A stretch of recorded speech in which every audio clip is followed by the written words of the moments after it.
One of the biggest bass I've caught in Siltcoos was right here. How important is this longer leader? There are some people say you can just go braid right to jig. Mm-hmm. It's a confidence thing with me. Yeah. You know, it's fluorocarbon. And I would just say that if you go to the tournament and you look at the top 10, they all have leader. And that's enough for me. Okay. There's a reason they're doing it. And that basically that kind of size or that length? That it varies. I use like 18 when I'm fishing in the winter, Mm-hmm. and I'm fishing around wood. When I'm fishing open grass, I'll generally drop to 12. And when I'm fishing reservoirs, I'll go to 8. But I've lost some real good ones with light line, and I don't do that anymore. So this hole here is a little bit different, is that there's weeds growing out of this side. There's the rocks there, and then the trestle. So we have three because we have the grass. And so the fish will sometimes go into the grass, especially when it's cold. I've just been learning that bass will do some kind of funny behaviors when they're cold, like go into the grass or bury their bellies in the mud. Yeah.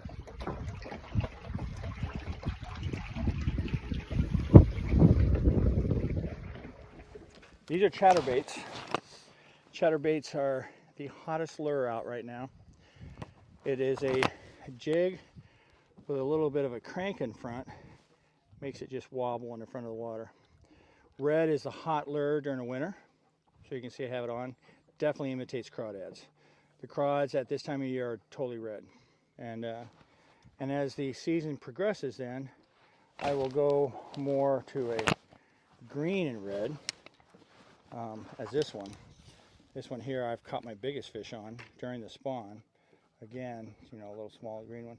This one here has had a crawdad's imitation tail on the back. The crawdad imitation tail on the back allows you to go over wood, and as it goes over wood, this thing keeps it flat.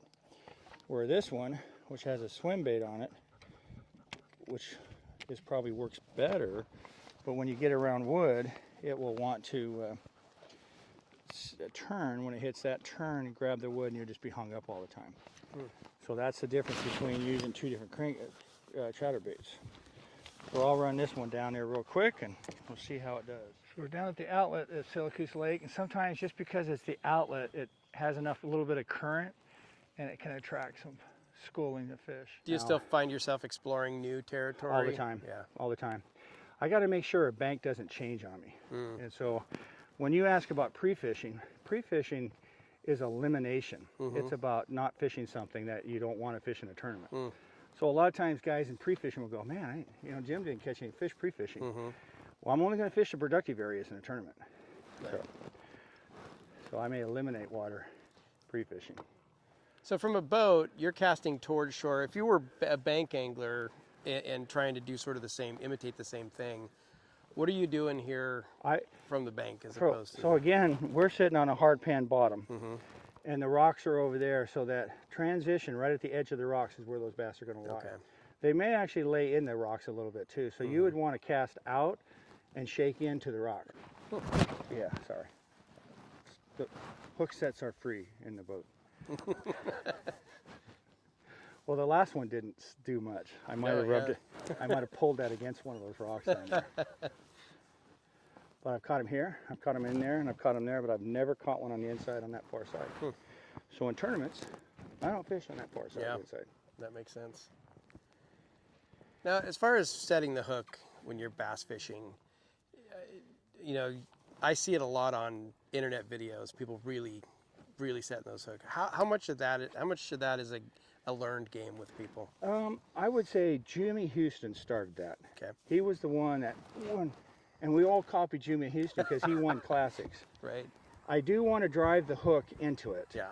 But with braid, with fluorocarbon, I really don't need to do much when I'm going to set the hook. Some of it is to pick up my line slack and getting up. Now, some people raise their rods to here and then try to set their hook. I always reel down before I set the hook. Okay. And that gives me a really good hook set. When I'm fishing willows, I need to pull the bass out, and I need part of my hook set to be getting him up coming already. And so some of the hook set is just that initial, but I fish salmon steelhead a lot, so I tend to play my fish a little bit more than most people.